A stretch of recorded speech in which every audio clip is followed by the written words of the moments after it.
नमस्कार, जोहार। स्वास्थ्य चर्चा में मैं कीर्ति चौहान आपका बहुत बहुत स्वागत करती हूँ। हमारे इस कार्यक्रम में हम अलग अलग बीमारियाँ, उनके क्या क्या उपचार हैं, क्या क्या लक्षण हैं, उन पर बात करते हैं। आज हम एक बहुत ही महत्वपूर्ण बीमारियों के समूह के बारे में बात करने वाले हैं, जो कि आपको साल में एक बार नहीं बल्कि कई बार देखने को मिलते हैं बदलते मौसम के साथ। आज हम बात करने वाले हैं जो बीमारियां आती हैं, मौसमी बीमारियां बदलते मौसमों के साथ, उन पर चर्चा करेंगे और यूनानी चिकित्सा में उसका क्या उपचार है, इस विषय पर आज हम बात करेंगे। चर्चा करने के लिए स्टूडियो में हमारे साथ मौजूद हैं डॉक्टर अकमल रज़ा जी, जो कि चिकित्सा पदाधिकारी एवं महामारी जांच रोग विशेषज्ञ हैं झारखंड सरकार में। तो चलिए अब चलते हैं और उनसे इस विषय पर चर्चा करते हैं। नमस्कार सर, बहुत बहुत स्वागत है आपका कार्यक्रम। जोहार और आदाब। सबसे पहले तो सर यही जानना चाहेंगे कि जो बदलते मौसम में कौन कौन सी ऐसी बीमारियां हैं जो आमतौर पर देखने के लिए मिलती हैं? ये देखने को मिलता है ये कि जैसे एक मौसम जाता है तो दूसरा मौसम का आगमन होता है। उस कंडीशन में क्या होता है ना कि क्लाइमेट चेंजेज होता है, टेम्परेचर चेंजेस हो जाता है। चेंजेस होने के कारण बहुत सारा बीमारियों का ये हो जाता है। जैसे सर्दी का लक्षण हो गया, खांसी का लक्षण हो गया, बुखार आना, पेट से संबंधित बहुत सारे की बीमारी है, जैसे पेट में गैस उत्पन्न हो जाना, पतला पैखाना होना और अतिसार होना, इस तरह के बहुत सारा बीमारियों का आगमन भी हो जाता है। जी, कई सारी बीमारियों में आपने एक बुखार का जिक्र किया कि टेम्परेचर बॉडी का बढ़ जाता है। बुखार और जो फ्लू है ना सर, इसमें जो अंतर है, क्या अंतर है इन दोनों में? देखिए, हम लोग जब बुखार की बात करेंगे ना, तो जब हमारे बॉडी में किसी तरह का संक्रमण का चांसेस होता है, संक्रमण हो जाता है, उस चीज़ को दर्शाने के लिए बॉडी एक सिम्टम प्रोड्यूस करता है। और वो हमारे बॉडी का जो नॉर्मल टेम्परेचर है 37 डिग्री होता है। जब 37 डिग्री सेल्सियस से जब टेम्परेचर बढ़ने लगेगा तो उस कंडीशन को हम लोग फेवराइल कंडीशन यानी बुखार के कंडीशन कहते हैं। और दूसरी तरफ जब हम लोग ये फ्लू का बात करेंगे तो उसमें क्या होता है कि फ्लू में जनरली छींक आना, रनिंग नोज हो जाना, नाक से पानी आने लगता है, छींक आने लगता है और कभी कभी खांसी भी साथ में ही होता है उसका। जी, ये डिफरेंस है। मतलब कि ये जो हमारा फ्लू है और बुखार है, दोनों ही सिम्टम्स है। कोई और बीमारी के साथ में ये लक्षण ज़रूर देखने के लिए मिलते हैं। एक में आपका टेम्परेचर बढ़ेगा और एक में आपका नोज़ फ्लो होता है, रनिंग नोज वगैरह, कोराइजा होगा, छींके आना, सर्दी होना, बस इस तरह का। जितनी भी मौसमी बीमारियां होती हैं वो आम लोगों के लिए तो दिक्कत करती ही हैं, बट अगर किसी का एलर्जी हो पहले से तो उनके लिए समस्या और बढ़ जाती है। तो उन लोगों को क्या क्या सावधानी लेनी चाहिए? जब हम लोग देखते हैं कि ये जो मौसम का चेंजेस जो होता है ना, तो बेसिकली जो आस्थमेटिक पेशेंट है, जिसको अस्थमा की प्रॉब्लम है, उनको खास देखभाल करनी चाहिए। क्योंकि वो तो एक हम लोग उसको अपने मेडिकल टर्म में स्टेरॉयड बोलते हैं, स्टेरॉयड और बहुत तरह के एंटी एलर्जिक मेडिसिन देकर उनको जो बॉडी के अंदर जो एलर्जी ये है ना, उसको हम लोग कम करते हैं। तो जब मौसम चेंजेस होता है तो उस कंडीशन में क्या है ना कि ये स्लाइटली टेम्परेचर में वेरीज हो जाता है। जैसे हम लोग अभी जैसे है, हम लोग बरसात से विंटर की ओर एंट्री कर रहे हैं। तो इस कंडीशन में पहले जो टेम्परेचर बारिश के साथ साथ टेम्परेचर भी काफ़ी राइज रहता था, और जब हम लोग विंटर में जाएंगे तो वो मौसम उसमें जो टेम्परेचर होगा वो डाउन हो जाता है। उस कंडीशन में हमारे बॉडी का टेम्परेचर 37 डिग्री है और बाहर एटमॉस्फेयर की टेम्परेचर 37 से बिलो है, तो उस कंडीशन में अट्रैक्शन होगा और उसके वजह से जो उनके एलर्जी है ना, एलर्जी कॉजेटिव है, वो बढ़ जाएंगे। तो ये प्रॉब्लम उनको मिलेगी। तो उनको बेसिकली सांस लेने में दिक्कत हो सकती है, कफिंग हो जाएगा, है ना, इस तरह का सिम्टम देखने को मिलेगा उनमें। जी, बदलते मौसम में जितनी भी बीमारियां आती हैं, आप ऐसा भी देख सकते हैं कि किसी एक घर में सिर्फ एक ही व्यक्ति को हुआ है और सबको नहीं हुआ है, और इसका मूल कारण ये है कि लोगों की इम्यूनिटी जो है वो अलग अलग है। एक ही घर के सदस्यों में हो सकता है कि किसी की इम्यूनिटी स्ट्रांग हो और किसी की वीक हो। तो इम्यूनिटी स्ट्रांग करने के लिए क्या क्या उपाय कर सकते हैं?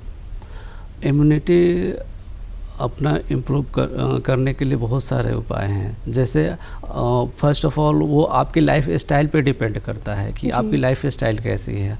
आप प्रायः कितना बजे उठते हैं, कितना आप योग करते हैं या फिर अपने एक्टिविटी के लिए अपने बॉडी और अपने मेंटेनेंस के लिए कितना टाइम देते हैं। और इम्यूनिटी के डेवलप करने के लिए बेसिकली हम लोग विटामिन सी का दवा लेते हैं। तो विटामिन सी का जब भी हम लोग बात करेंगे तो विटामिन सी से सोर्सेस जो है जैसे नींबू हो गया, संतरा हो गया, ये सब चीज़ों के लेना चाहिए।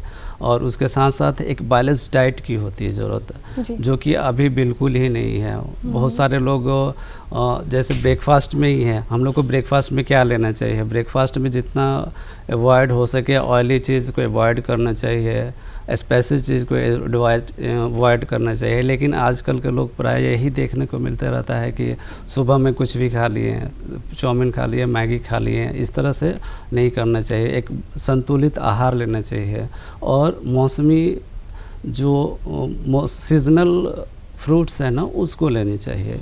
इस तरह के लेने से अपना इम्यूनिटी डेवलप करता है। और इम्यूनिटी डेवलप करने से जाहिर सी बात है जब आपकी इम्यूनिटी हाई रहेगी तो आपका रोग का लड़ने का जो कैपेसिटी रहेगा वो स्ट्रांग होगा। और एब्सोल्युटली जब स्ट्रांग होगा तो आप हेल्दी रह सकते हैं उसमें। जी, तो कुछ पॉइंटर्स जो इम्यूनिटी को स्ट्रॉन्ग करने के हैं उनमें से एक है कि आप बैलेंस डाइट लें, बैलेंस डाइट, विटामिन सी के जितने भी सोर्सेस हैं, जो कि जितने भी सिट्रस फ्रूट्स होते हैं उनको लें, सीजनल जो फ्रूट्स आते हैं उनको लें, और साथ ही साथ में लाइफस्टाइल में योगा या एक्सरसाइज को जरूर अडॉप्ट करें। योगा करना है, एक्सरसाइज करना है और अपने फिज़िकल एक्टिविटी को बढ़ाने हैं। क्योंकि आजकल के यही है कि बहुत सारे लोग हैं कि ऑफिशियल वर्क है, वो अपना यहाँ रहें फिर अपना ऑफिस गए, वो सारे दिन बैठने वाले ही काम है। तो वो भी अपने लाइफ के अंदर इस तरह के चेंजेस लाएं। जैसे हम लोग ऑफिशियल वर्क है तो हर 1 आवर पे अपने चेयर को छोड़ें और कुछ देर मूवमेंट करें, उसके बाद पानी पिएं, फिर देन अपना वर्क को फिर कंटिन्यू करें। इससे काफ़ी हद तक बीमारियों से बचा भी जा सकता है और अपने इम्यूनिटी स्ट्रॉन्ग भी होगा। और इम्यूनिटी स्ट्रॉन्ग होगा फिर बीमारी का कम होने का चांसेस रहेगा। जी, अडल्ट्स में तो ये उनकी खुद की कॉन्शियस चॉइस है कि वो किस तरीके से इन चीज़ों को अपनी लाइफ में अडाप्ट कर सकते हैं और एक बेहतर इम्यूनिटी बना सकते हैं। बट छोटे बच्चों का ध्यान हमें ही रखना पड़ता है।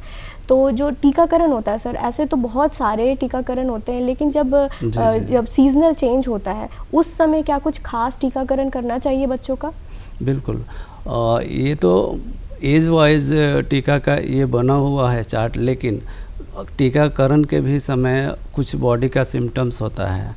अगर उस तरह का सिम्टम बॉडी में जैसे फीवर आना, कोल्ड फ्लू होना, सर्दी होना, खांसी होना, अगर इस तरह का प्रॉब्लम बच्चों में है तो उस ड्यूरिंग में टीकाकरण से परहेज करना चाहिए। क्योंकि ये एक्टिविटी में पाया जाता है ना कि व्हाटएवर जब हम लोग टीकाकरण करते हैं, वैक्सीनेशन करते हैं बच्चों में, तो वैक्सीनेशन को एक्टिवेट होने के लिए, वर्क करने के लिए वो अपने भी टेम्परेचर को रेज करता है। बॉडी अपना एंटीबॉडी डेवलप बनाता है जिससे वो रोग से लड़ने की क्षमता उसकी बढ़ती है। तो इसलिए जब भी बच्चों को सर्दी, खांसी, बुखार, जुकाम जैसे लक्षण हो तो उस टाइम हम लोग को टीकाकरण से अवॉइड करना चाहिए। जी, मेंटल हेल्थ जो है उसके लिए एक ये चीज़ है कि हार्मोन्स जो है ना वो हमारे मेंटल हेल्थ से डायरेक्टली रिलेटेड है। अगर हमारे हार्मोन्स में बदलाव होता है तो हमारी मानसिक स्थिति में भी बदलाव होता है। और ये जो हार्मोन्स है ये सीज़न से कहीं ना कहीं अफेक्ट होते हैं। तो जो ये सीजनल चेंज है सर, क्या इससे हमारे मानसिक तनाव भी बढ़ता है? क्या हम लोगों को मेंटल डिजीजेस भी हो सकते हैं अगर इन सीजनल चेंजेस की वजह से? बिल्कुल, ये जो क्लाइमेट चेंजेस होता है ना, क्लाइमेट चेंजेस होने के कारण बहुत सारा डिफ़िकल्टीज़ भी देखने को मिलता है। अचानक जब हम लोग एक वेदर से दूसरे वेदर में एंट्री करते हैं तो बॉडी अपना फंक्शन के साथ साथ अपना बहुत सारा ये करने के बाद वो चेंजेस होता है, जिसके वजह से मेंटल एग्जॉस्टनेस भी बढ़ जाती है या फिर इस तरह से भी प्रॉब्लम को देखने को मिलता है इसमें। जी, इसलिए हम अक्सर देखते हैं कि कई लोग होते हैं कि कहते हैं कि विंटर्स में तो मुझसे कोई काम ही नहीं होता या अच्छा नहीं लग रहा है, अंदर से अच्छा नहीं लग रहा है। तो इन सब का जो रिलेशन है वो कहीं ना कहीं जो बदलते मौसम से आपका जो मेंटली जो आप इफ़ेक्ट होते हैं उससे होता है। बहुत सारे घरेलू उपाय करते हैं लोग जब भी मौसम बदलने वाला होता है या बदल रहा होता है, जैसे अभी ठंड आने वाली है तो घरों में भी बहुत तरीके के उपाय होते हैं। ऐसे में क्या क्या होम रेमेडीज़ है जो हम लोगों को अपनाना चाहिए ताकि आने वाली बीमारियों से हम बच सकें? अभी तो जैसे हम लोग ठंड के मौसम में प्रवेश कर रहे हैं। इस सीज़न में क्या होता है कि ना जनरली गर्म पेयजल है उसको बढ़ाना चाहिए और जो गर्म खाद्य पदार्थ है उसको बढ़ाने चाहिए, एक्टिविटी अपने भोजन और अपने पौष्टिक आहार में शामिल करना चाहिए। जैसे अभी के मौसम में नींबू है, आदि है, ये सब को हम लोग यूज़ कर सकते हैं और उसके गर्माहट से अपने बॉडी को गर्माहट देंगे, जिससे वो रोगों से लड़ने की क्षमता होगी और वो बॉडी बीमार होने से बचेगा। जी, जब भी सीज़न में बदलाव होता है बहुत लोगों को सोने में नींद की बहुत तकलीफ़ होने लगती है और ये बहुत आम तौर पर देखा गया है। इसका क्या कारण है और इसके लिए क्या उपाय है? ये क्लाइमेट चेंजेस प्रॉब्लम है ही, साथ साथ ये एक आपका लाइफ स्टाइल डिजीज़ भी हो गया है। आज के टाइम में हर आदमी के पास मोबाइल है और ये लोगों का एक हैबिट बना हुआ है कि कोई भी जिसको ज़रूरत है वो तो देख ही रहे हैं, जिसको ज़रूरत नहीं है वो भी अननेसेसरी रूप से उसका इस्तेमाल कर रहे हैं और वो टाइम का कोई वैल्यू नहीं है कि मेरे को कितना बजे सोना है, कितना बजे उठना है। बस हाथ में मोबाइल है, नेट है, आप देखे जा रहे हैं। उसके वजह से क्या होता है ना कि जो आपकी एक प्रॉपर नींद के स्लीप का टाइमिंग जो होता है, स्लीपिंग टाइमिंग होता है, वो मेंटेन नहीं हो पाता है। जनरली हम लोग को एक अच्छे गोल को प्राप्त करने के लिए हम लोग को 7 से 8 घंटा सोना बहुत ही ज़रूरी होती है। इस टाइम में, अभी का जो टाइम है, इसमें इतना ज़्यादा मेंटल एग्जॉस्टनेस है, फिर अपना ऑफिशियल प्रेशर है, उसके वजह से आप जब तक सोएंगे नहीं, माइंड रिलैक्स नहीं होगा, तब तक आपको इसका प्रॉब्लम से छुटकारा नहीं मिल सकता है। इसलिए स्लीपिंग करना बहुत ही ज़रूरी है।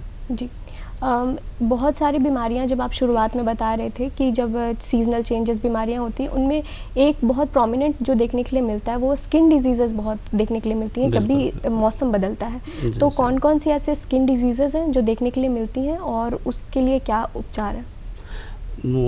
जनरली जब हम लोग स्किन डिजीज़ का बात करेंगे ना, तो अभी बरसात ख़त्म हुआ है, अभी है ही बरसात थोड़ा, तो इसमें क्या है ना कि स्कैबिस का चांसेस बन जाता है, रिंग वर्म के अर्टिकेरिया का चांसेस रहता है, रिंग वर्म का हो जाता है, टीनिया का प्रकोप बढ़ जाता है, टीनिया कॉर्पोरिस का प्रकोप काफ़ी बढ़ जाता है।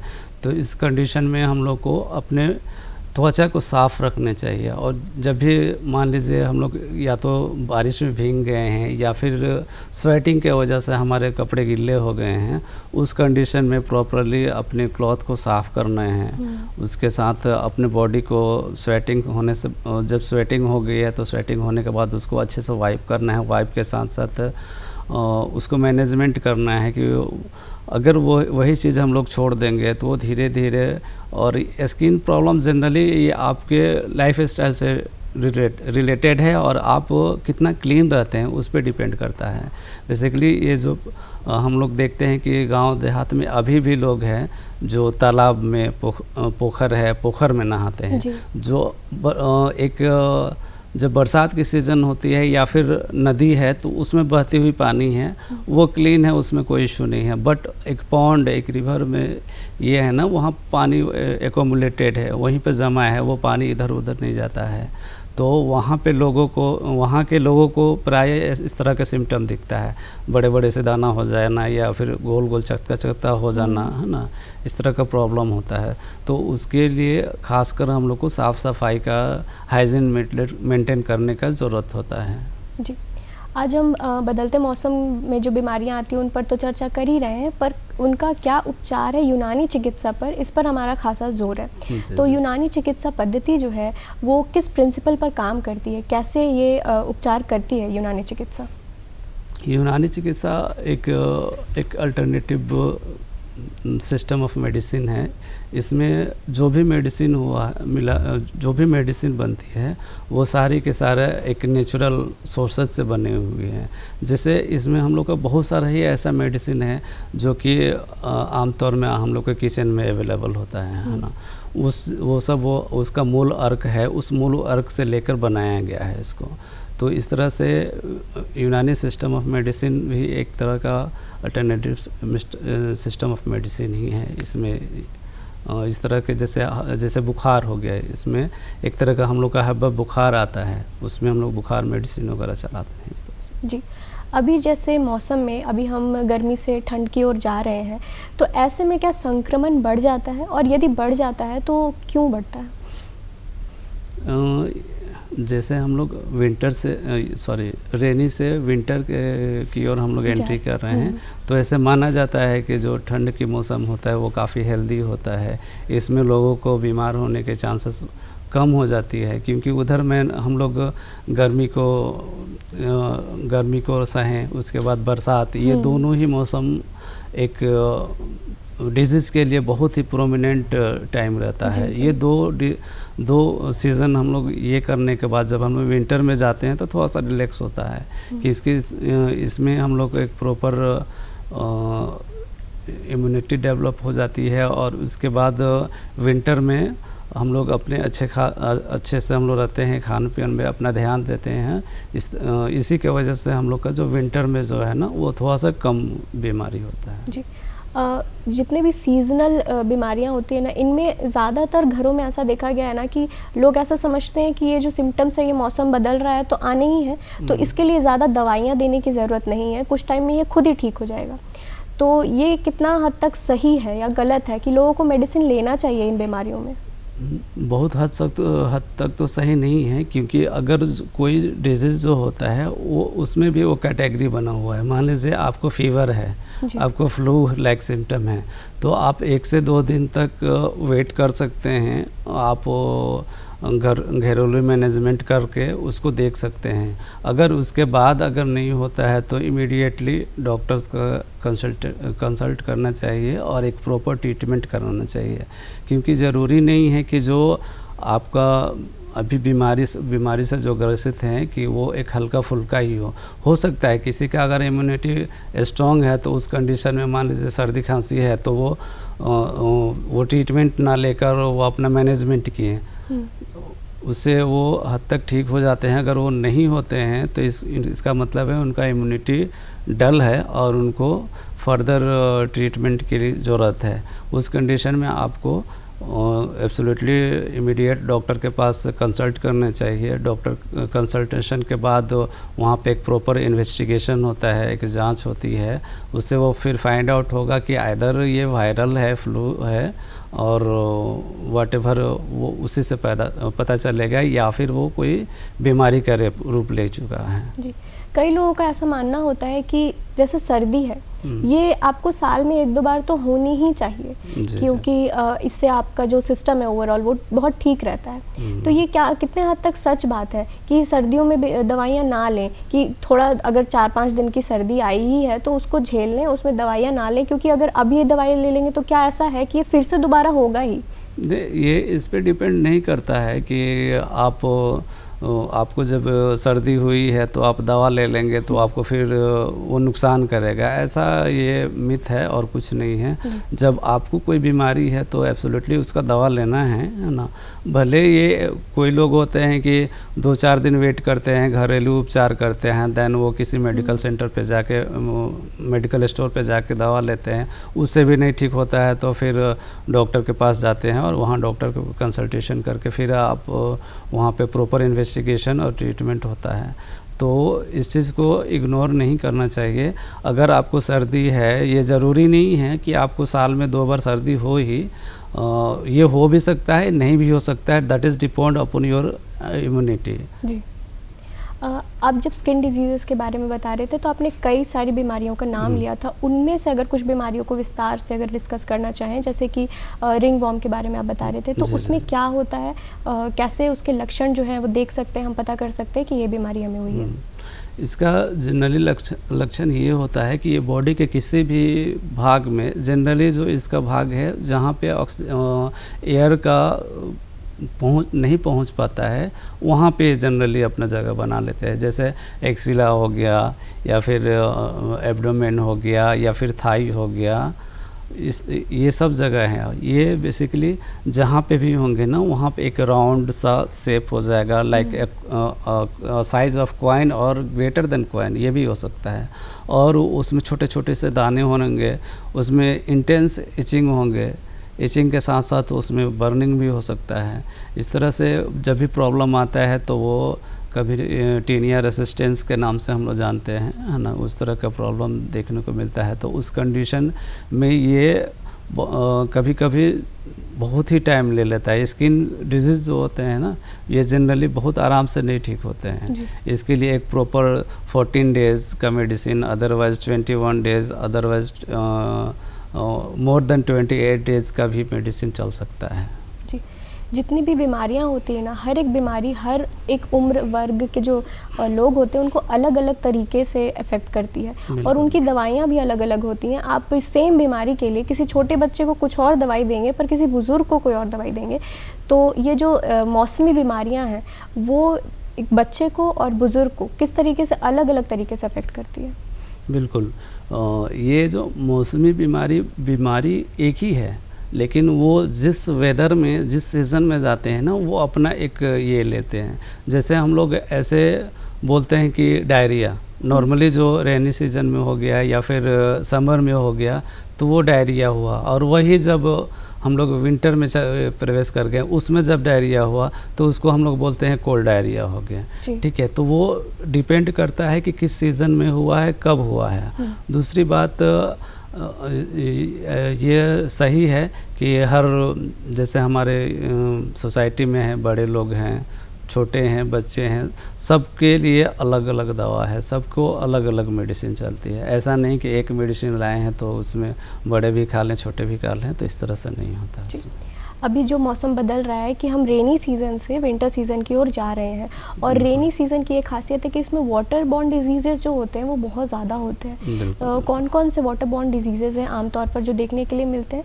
वाटर बॉर्न डिजीज़ में आपको जब हम लोग ले लेंगे तो सबसे पहला तो जॉन्डिस हो गया, दूसरा टाइफाइड हो गया जिसको हम लोग टाइफाइड एंट्रिक फीवर के भी नाम से जानते हैं। उसके बाद मलेरिया हो गया, डेंगू हो गया, हेपेटाइटिस ए हो गया, हेपेटाइटिस ई हो गया। इस तरह के ये वाटर बॉर्न डिजीज़ में सारे आते हैं। तो जैसे रेनी सीज़न आता है ना, तो इसमें बहुत सारे बीमारियों को वो साथ में ले आता है। इसमें जो प्रोमिनेंट डिजीज़ जो है सबसे ज़्यादा वो डेंगू और मलेरिया का होता है। जैसा कि हम सब लोग भी जानते हैं कि जो डेंगू का मस्कीटो होता है, एडिस एजिप्टी जो होता है, वो साफ पानी में ही पनपता है। जबकि हम लोग मलेरिया का बात करेंगे तो मलेरिया के लिए वो उसका जो फीमेल एनाफेलिस जो है वो आपको किसी भी गंदे पानी में ही वो प्रोमिनेंट होते हैं और वहाँ पे उनका मल्टीप्लिकेशन होकर और लोग वहाँ पे वो ये करते हैं। लेकिन जब भी हम लोग डेंगू का बात करेंगे तो डेंगू का मस्कीटो जो भी है वो जब भी पनपेंगे ना तो उनका लार्वा है वो साफ़ क्लीन वाटर में होंगे। जैसे हम लोग घर में कूलर यूज़ करते हैं, अभी तुरंत हम लोग गर्मी में यूज़ किए, वो पानी नहीं बाहर डिस्कार्ड करते हैं, उस कंडीशन में क्या है, उसी कंडीशन में ये हमारे डेंगू मस्कीटो जो है ना, एडिस एजिप्टी, वो पनपते हैं और वहाँ से निकल के वो अपने ह्यूमन को होस्ट बनाते हैं और होस्ट बना के उनको इन्फेक्टेड करते हैं। और समटाइम्स डेंगू जो है वो लेथल भी हो जाता है क्योंकि ये इसमें सीवियरिटी बहुत ज़्यादा होता है। इसमें क्या होता है कि हम लोग का बॉडी के अंदर जो सेल्स होते हैं ना, जिसको हम लोग ब्लड सेल्स बोलते हैं, तो ब्लड सेल्स में ही एक कंपोनेंट होता है प्लेटलेट काउंट, जिसका काम होता है कहीं भी ब्लड को थक्का जमाना। सपोज़ कीजिए कि हम लोग के बॉडी में कहीं कट इंजरी हो जाती है या फिर कहीं चोट लग जाती है, उस कंडीशन में क्या होता है ना, प्लेटलेट जाकर वहाँ पे अपना एक नेटवर्क लाइक जाल बिछा जाता है और फिर हमारे जो कोआगुलेशन फैक्टर्स है ना वहाँ पे जाते हैं और वो कोआगुलेशन फैक्टर इफेक्ट करके और ब्लड को क्लॉट करते हैं और ब्लीडिंग को रोकते हैं। फिर ये क्या होता है ना, ये डेंगू में होता है कि इसके जब इन्फेक्शन होते हैं तो फर्स्ट स्टेज में नहीं, सेकेंड स्टेज में प्राय देखा जाता है कि जो प्लेटलेट का जो एक नॉर्मल वैल्यू है, जिसको हम लोग 1.5 लाख टू 4.5 लाख के बीच में हम लोग जानते हैं, तो अगर वो बिलो 1 लाख आता है ना, तो उस कंडीशन में हम लोग को अलर्ट हो जाना चाहिए कि हमारे बॉडी अलर्ट दे रहा है। उस कंडीशन में हम लोग को अलर्ट होकर पूरी तरह बॉडी का ट्रीटमेंट कराना चाहिए। बॉडी को डिहाइड्रेट होने से बचाना है और मतलब जहाँ तक हो प्लेटलेट को इम्प्रूव करने की सारी उपाय करनी है, क्योंकि प्लेटलेट जब वंस अगेन फॉल जब कर जाता है ना तो उसको कंट्रोल करना बहुत मुश्किल होती है और वो कभी कभी जानलेवा भी शामिल होता है। और जब हम लोग ये डेंगू का सिम्टम देखेंगे ना तो इसमें तो फीवर तो रहता ही रहता है। जो मलेरिया में जैसे हम लोग डायग्नोस करेंगे तो मलेरिया में है कि उसका जो फीवर होता है वो चिल्स के साथ आता है ना, पूरा कपकपी के साथ आएगा। लेकिन इसका फीवर तो रहेगा ही, साथ साथ में जोड़ में ब्रेक बोन बहुत ज़्यादा मतलब हड्डी तोड़ बुखार हम लोग बोलते हैं इसको, हड्डी तोड़ने जैसा दर्द होता है। जितने भी आप बता रहे थे शुरुआत में कि क्या क्या प्रिकॉशंस लेना चाहिए, उसमें आपने एक चीज़ पे बहुत ज़्यादा जोर दिया था कि हमारा जो लाइफस्टाइल है, चाहे वो स्लीपिंग साइकिल के लिए आपने बताया हो कि अगर आपको नींद कम आ रही है वो भी लाइफस्टाइल के कारण है, या फिर जितनी भी बीमारियाँ हो रही हैं और उसमें इम्यूनिटी अगर आपकी वीक हो रही है उसकी वजह से आप ज़्यादा बीमारियों के लिए प्रोन हो रहे हैं, उसका भी कारण यही है लाइफस्टाइल। तो क्या क्या ऐसे लाइफस्टाइल मिस्टेक्स हैं जो हम कर रहे हैं और उनको कैसे सुधार सकते हैं? सबसे पहली बात है कि हम लोग अपने लाइफ स्टाइल को एक प्रॉपर वे में लाना ही होगा, क्योंकि देखिए आजकल के जो लाइफ है ना बहुत ही एग्जॉस्ट होते जा रही है, चाहे वो किसी भी मतलब कैटेगरी का लोग क्यों ना हो, चाहे वो स्मॉल हो, मीडियम हो, लार्ज हो, या फिर जैसे जैसे रेस्पॉन्सिबिलिटी बढ़ती है ना वैसे वैसे टेंशन, एग्जॉस्टनेस, मेंटल एग्जॉस्टनेस वगैरह बढ़ती है। तो इस मेंटल एग्जॉस्टनेस को बचने के लिए अपने दिनचर्या में, जिसको हम दिनचर्या बोलते हैं, अपने लाइफ स्टाइल में योग एक बहुत ही अच्छी चीज़ है। योग को शामिल करनी चाहिए अपने मतलब पूरे 24 आवर्स में 1 से 1.5 घंटे का टाइम निकाल के अपने योगासन करें, फिज़िकल एक्टिविटी करें, रनिंग करें, एक्सरसाइज करें।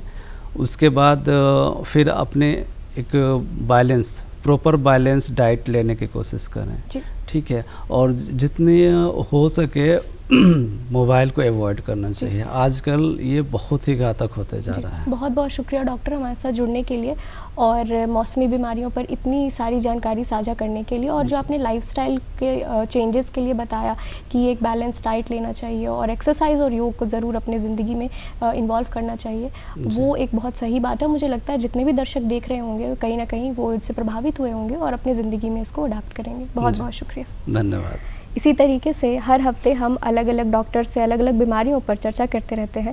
आज के लिए बस इतना ही। हमारा आज का जो कार्यक्रम है वो आप दूरदर्शन झारखंड के YouTube चैनल DD झारखंड पर जाकर के देख सकते हैं। इसके अलावा अब हम टाटा प्ले पर भी अवेलेबल हैं 1145 चैनल नंबर पर, आप हमें वहाँ भी देख सकते हैं। फ़िलहाल के लिए मुझे दीजिए इजाज़त, मैं मिलूँगी आपको स्वास्थ्य चर्चा के अगले अंक में। जोहार।